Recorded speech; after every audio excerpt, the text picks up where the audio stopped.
ونشهد أن لا إله إلا الله وحده لا شريك له ونشهد أن محمدا عبده ورسوله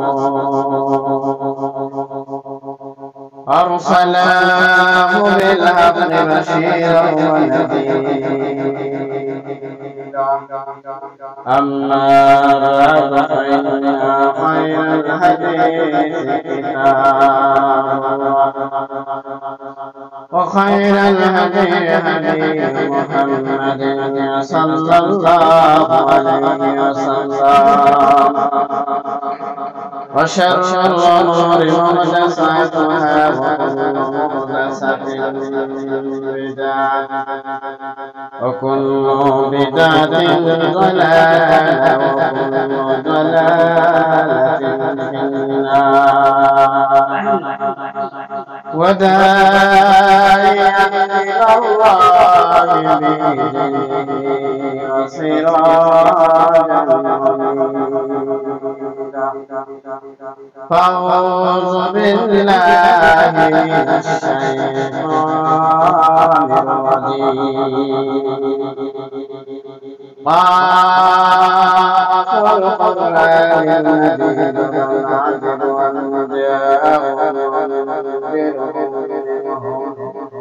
فقال الكافرون هذا شيء عظيم أإذا متنا وكنا ترابا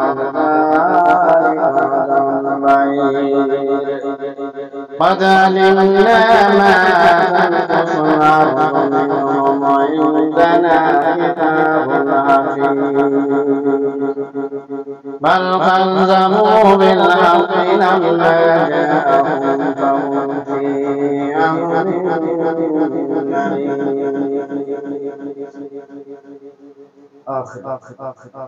فأعوذ بالله من الشيطان الرجيم يا أيها الذين آمنوا كتب عليكم الصيام كما كتب على الذين من قبلكم لعلكم تفلحون.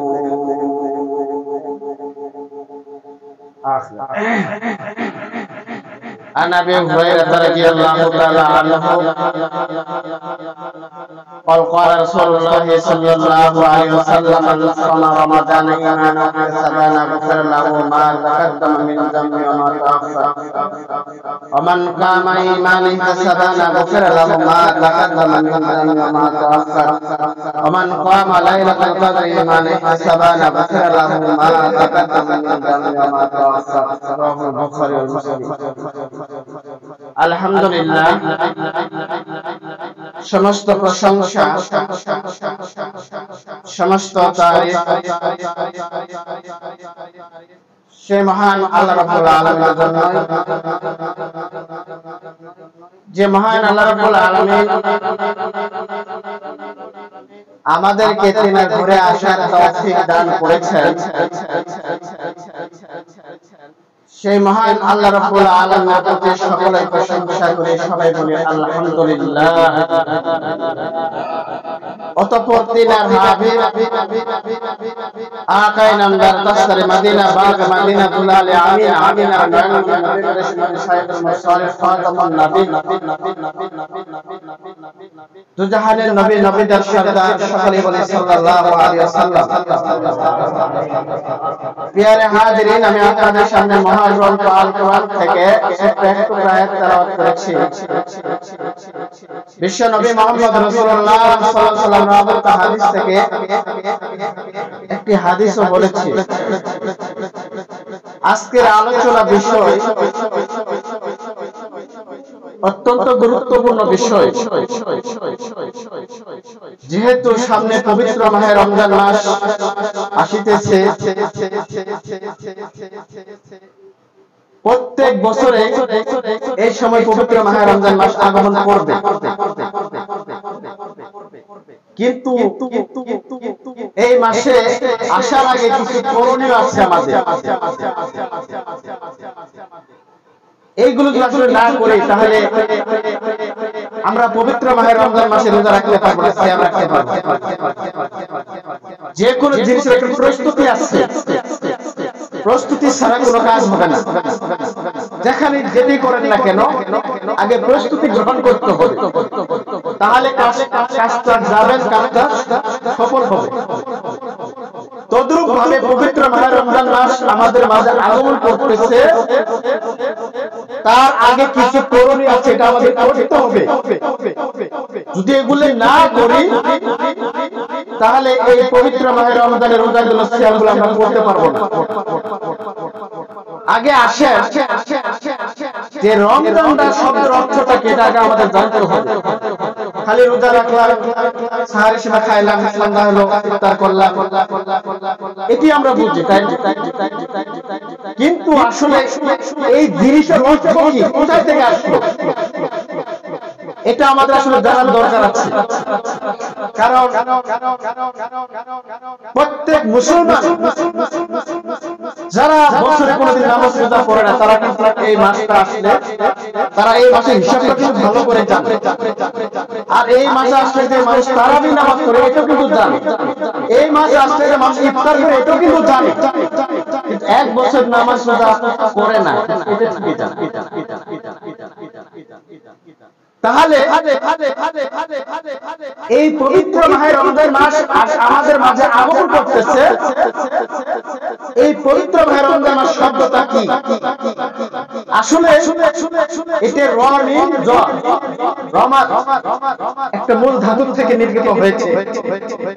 এর দুইটা অর্থ ব্যবহার হয়।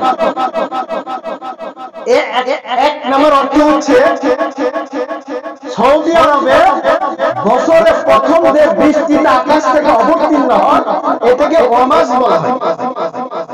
আর ওই বৃষ্টির পানি দিয়ে মৃত্যু জমিগুলো জীবিত হয়ে সুন্দর লতাগুলো ফলায়।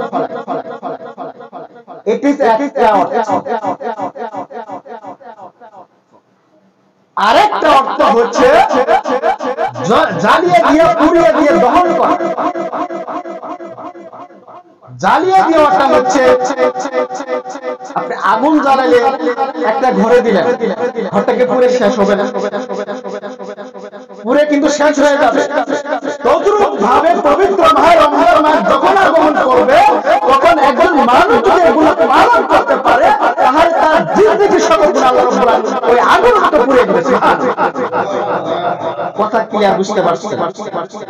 তাহলে এই রোজা রাখলে বা সিয়াম রাখলে আপনার যে জিন্দেগি, আপনি যে একটা বছর 11 মাসটা গুনাহ করেছেন, এই মাসে আপনাকে আল্লাহ রাব্বুল আলামিন ক্ষমা করে দিবে। এই জন্য এই মাসে আল্লাহ রাব্বুল আলামিন আপনাকে উপহার দিয়েছে। আল্লাহর নবীর কথা, মান সামা ঈমানান ওয়া ইহতিসাবান গুফিরা মা তাকাদ্দামা মিন যামবি। যারা পবিত্র মাহে রমজান মাস আস্তে আস্তে আগমন করতেছে, এই মাসে যদি কেউ নেকির আশায় সওয়াবের আশায় এই পবিত্র মাহে রমজান রোজা রাখতে পারে তাহলে আল্লাহ রাব্বুল আলামিন তার সকল গুনাহ ক্ষমা করে দেন। কত সুন্দর কথা। আপনি 11 মাস গুনাহ করেছেন, আপনি গুনাহ মাফ তার কোনো বিধান নাই, কোথায় মাফ পাবেন? কিন্তু আল্লাহ রাব্বুল আলামিন একটা মাস মাহাত দিয়েছে, এই মাসে আপনাকে গুনাহ মাফ করতে হবে আর এই মাসে গুনাহ খাতা ক্ষমা করে নিতে হবে। এটা আল্লাহ রাসূলের। এই মাসে যদি মানুষ গুনাহ খাতা ক্ষমা করে না দিতে পারে তাহলে স্বয়ং আল্লাহ রাব্বুল আলামিন, আল্লাহ নবী ওই মানুষের জন্য না করে গেছে। না কি ভালো জিনিস? এটা কিন্তু অত্যন্ত খারাপ জিনিস। আল্লাহর নবী একদিন এরকম ভাবে মেম্বার উঠে দিচ্ছিলেন, দেওয়ার পরে মাঝে মধ্যে হঠাৎ করে মাঝে মধ্যে ওই দিন একাধারে আল্লাহর নবী একে একে 3 বার বলেছিলেন আমিন, আবার কিছুক্ষণ পরে বলেন আমিন, আবার কিছুক্ষণ পরে বলেন আমিন। যখন নামাজ শেষ হয়ে গেল তখন সাহাবারা আল্লাহর নবীকে জিজ্ঞাসা করলেন, আল্লাহর নবী আপনি কোনদিন খুতবার মধ্যে আমিন আমিন শব্দটা একে একে 3 বার প্রয়োগ করেন না, ব্যবহার করেন নাই, আপনি কেন এরকম ব্যবহার করলেন? তখন আল্লাহর নবী বললেন, আমার কাছে জিবরাইল আগমন করেছিলেন, আমার কাছে জিবরাইল আগমন করেছিলেন, 3টা কথা জানিয়ে দিলেন। যারা পবিত্র মাহে রমজান মাস পাওয়া সত্ত্বেও তার গুনাহ খাতা ক্ষমা করে নিতে পারলো না, এই ব্যক্তি ধ্বংস হয়ে যায়, এই ব্যক্তি ধ্বংস হয়ে যায়। তখন আল্লাহ নবী বলেন ধ্বংস হবে। তাহলে বোঝা গেল পবিত্র মাহে রমজান মাস থেকে মানুষের গুনাহ মোচনের মাস। এই মাসে মানুষের গুনাহ খাতা ক্ষমা করে নিতে হবে, সেই মাসে আগমন করতেছে। তারপরে দ্বিতীয়টা বললেন নবী যে পিতামাতা আছে কিন্তু জান্নাত দিতে পারল না, ওই ব্যক্তি ধ্বংস হয়ে যায়। সাহাবারা বললেন এটা আবার কিভাবে পিতামাতা ছাড়া জান্নাত দিবে? আল্লাহ নবী বললেন পিতামাতার সাথে ভালো আচরণ করতে হবে, পিতামাতার সাথে ভালো ব্যবহার করতে হবে, তাদের সেবা করতে হবে, তাহলে না তারা জান্নাত পেতে পারে। যদি এতটুকু না করতে পারে, পিতামাতার টাকা সত্য যদি এতটুকু না করতে পারে, তার ওই ব্যক্তি কি করবে? ধ্বংস হয়ে যাবে। কারণ আজকে তো আমাদের পিতামাতার সাথে সম্পর্ক ভালো নাই, সকলেই জানে সম্পর্ক কিন্তু ভালো নাই। কোরআন হাদিসের কথা যতই শুনতেছেন মানতেছেন। তৃতীয়বার বললাম যে আমি নবীর যখন দরুদ পড়ব ওই ব্যক্তি সাল্লাল্লাহু আলাইহি ওয়াসাল্লাম না বলে, তাহলে ওই ব্যক্তিও ধ্বংস হয়ে যাবে। কটা কথা বললেন? তিনটা কথা। যাই হোক, ওদিকে যাচ্ছি না, আমার আলোচনা হচ্ছে যেহেতু পবিত্র মাহে রমজান মাস সামনে আসতেছে, এটাকে আমরা কি করব? গুরুত্ব দেব, প্রাধান্য। কিন্তু এটা যদি আমরা প্রাধান্য না দেই, তাহলে আমাদের পরিণাম শেষ অত্যন্ত ভয়াবহ হবে। কারণ এত সুন্দর ফজিলতের একটা মাস আসছে, এই মাসে যদি আমরা ইবাদত বন্দেগী না করতে পারি, তাহলে তো অবশ্যই আমাদের ধ্বংস হবে। কিন্তু আজকে থেকে বলে যান, ওয়াদা করে যে দেখেন অনেক মানুষ এক বছর অনেক লোক মারা গেছে, কিন্তু তারা রমজান পায় না। আমরা পাবো কিনা এটাও কিন্তু গ্যারান্টি আর কয়েকদিন আছে। এই জন্য আল্লাহ নবী বারবার একটা দোয়া শিক্ষা দিয়েছেন যে আল্লাহুম্মা বাল্লিগ রমাদান, আল্লাহুম্মা বাল্লিগ রমাদান, আল্লাহুম্মা বাল্লিগ রমাদান। আল্লাহ তুমি পৌঁছে দাও পবিত্র মাহে রমজান মাস পর্যন্ত, এই পর্যন্ত হায়াত দান করে দাও। সুবহানাল্লাহ। কারণ এত গুনাহ মোচনের মাস। সাহাবারা তো এই কথা বলতেন। সাহাবারা একটা হাদিসে আছে 6 মাস একধারা সাহাবারা এই পবিত্র মাহে রমজান মাসে কামনা করতেন, আল্লাহ আমাকে এই পর্যন্ত হায়াত দাও, আমাকে এই পর্যন্ত হায়াত দাও। আর বাকি 6 মাস বলতেন যে আল্লাহ আমার গুনাহ ক্ষমা করা হয়েছে কিনা, আমার গুনাহ খাতা ক্ষমা করা হয়েছে কিনা। তাহলে বাটাইলো 12 মাস একটা বছর তারা এগুলো কামনা করতেন। কিন্তু আমাদের মাঝে পবিত্র মাহে রমজান মাস আসছে, যারা রোজা করতে পারবে না, পবিত্র মাহে রোজা করতে পারবে, রমজান রোজা করতে পারবে না, তারা ভালোই তো বুঝাইতেছে মানুষের সামনে খাইতে পারবে না। কারণ যারা করতে পারবে না তাদের উপর বুঝা হয়ে যাবে। যারা করতে পারে তাদের জন্য যে আহালান সাহালান রমাদান, আহালান সাহালান রমাদান, রমজানকে স্বাগত জানানো। কিন্তু আমরা তো অনেকে দেখলেই মনে হলে সারাদিন না খাই থাকতে হবে, আবার তারাবি নামাজ পড়তে হবে, কত বাহানার কথা বলা।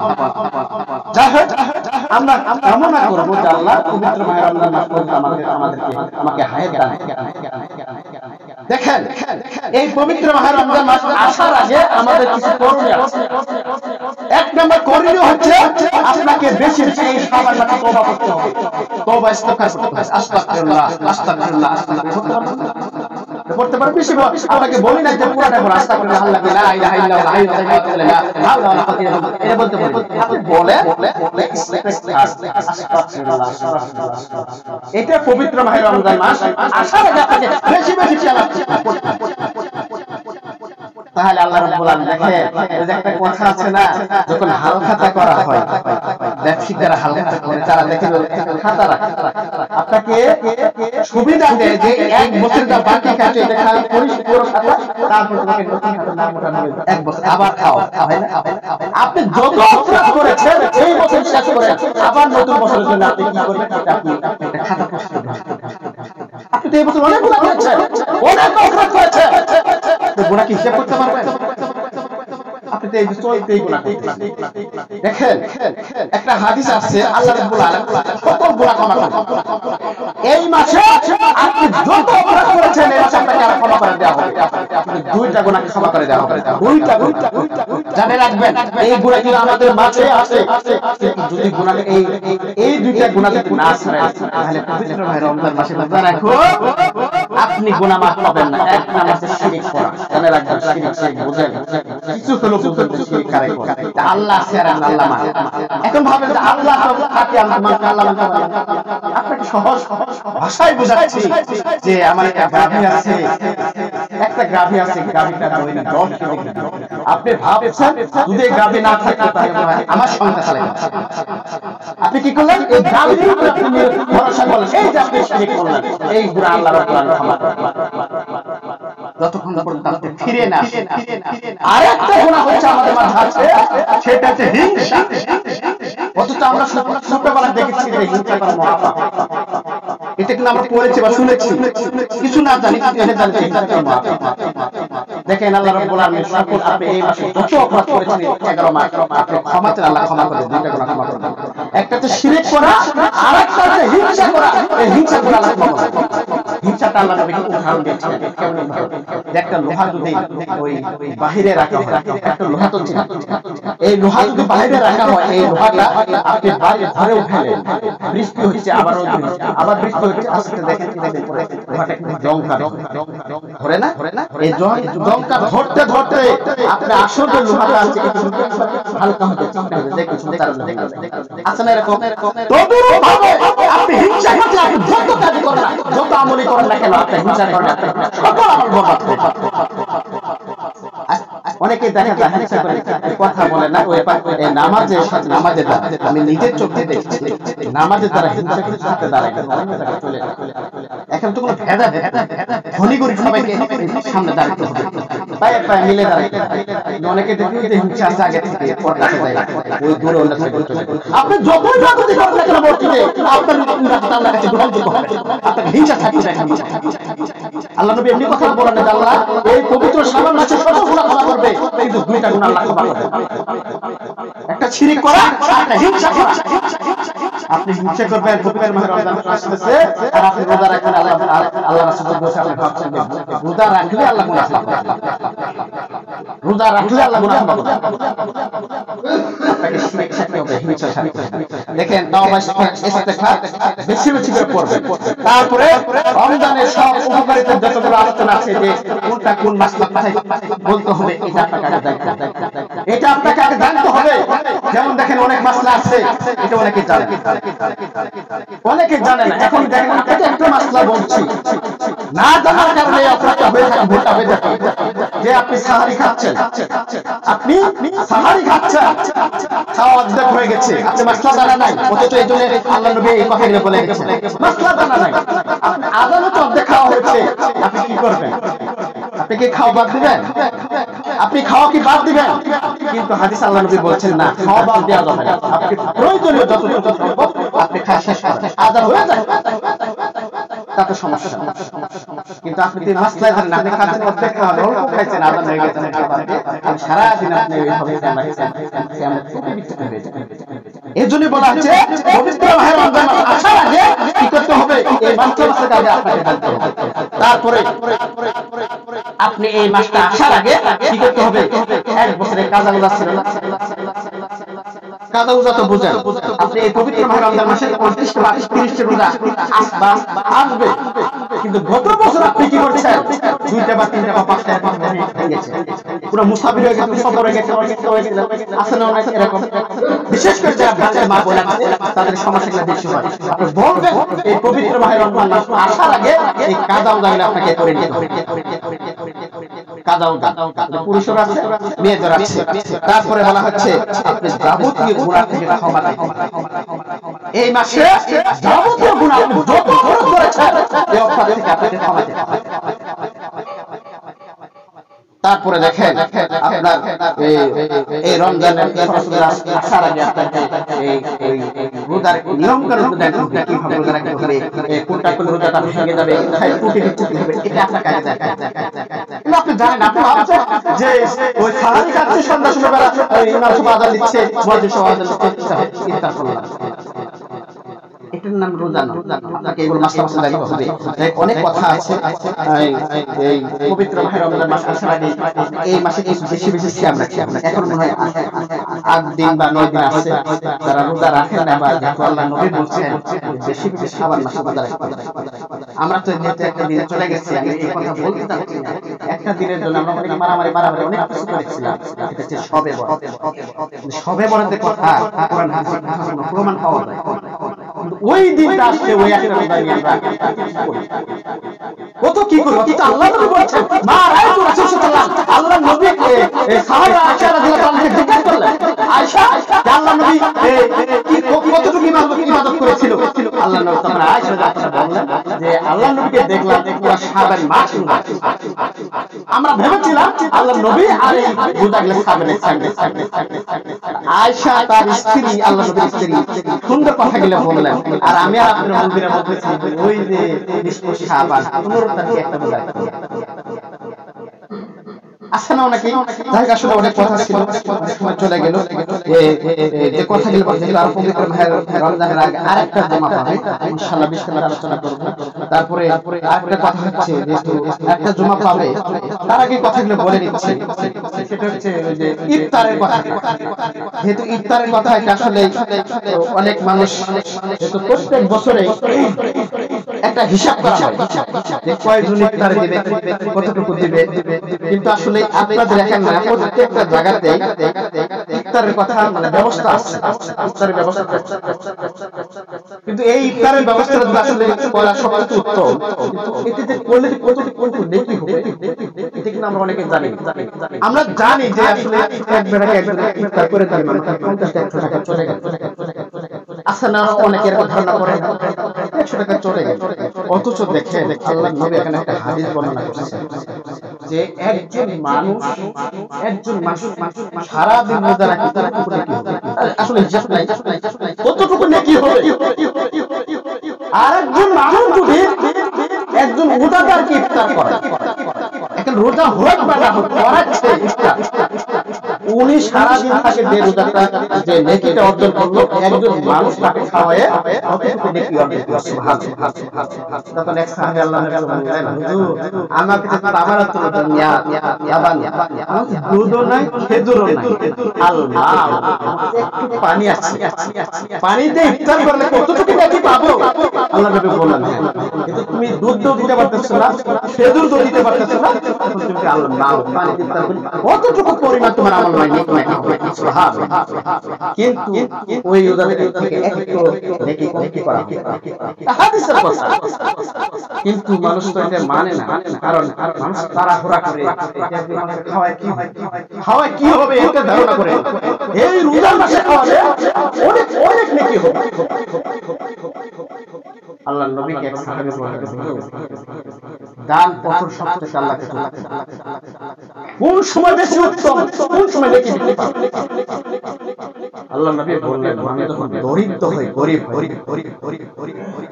দেখুন 10 টাকা পকেটে আছে, আপনার কাছে টাকা নাই, একজন চাইলো আপনি 5 টাকা দান করুন, এই দানটা সবচেয়ে লাখ টাকা চাই। সুবহানাল্লাহ। গরিব হালতে অভাব সময় এই টাকাটা সবচেয়ে আরেকটা যে আপনি ইফতার খাচ্ছেন, ওর মধ্যে একজন মানুষ আগমন করলো, আপনি ইফতারটা কি বন্টন করলেন, এটা সবচেয়ে আল্লাহর কাছে প্রিয় মহব্বত, সবচেয়ে বেশি অর্জন করা যায়। সুবহানাল্লাহ। আপনি ভাবেন আমি কিনে ছেড়ে দেব আর একজন বন্টন করে আসলে লেখা আছে, এগুলো তো হবে আল্লাহ ভালো করে জানেন। কিন্তু আমরা চেষ্টা করব ইফতার নিজে করতে, কারণ চেষ্টা করব। যাই হোক অনেক আলোচনা হয়ে গেল। এখন আসলে প্রত্যেক বছর যেভাবে ইফতারের একটা তালিকা করা হয় সেভাবে ইনশাআল্লাহ এবারে তালিকা করা হবে। এখন আরেকটা কথা হচ্ছে তালিকা যেহেতু আমি গত বছর তালিকা করেছিলাম, দেখা যাচ্ছে 15 দিন বা 20 দিন সুন্দরভাবে চলে, তারপরে কিন্তু আর চলে না, কারণ নামের উপরে ইফতার হয়। আপনি এক দিন কিন্তু দেখা যাচ্ছে আপনি দিতে পারেন না, তারপরে তাতে পর্যাপ্ত পরিমাণ খাওয়ানো হয়। অনেক ভাইকে দেখছি একজন পরিমাণটা কম। কিন্তু এবার একটু চেষ্টা করবেন ভালো তৃপ্তি সহকারে খাওয়ানো।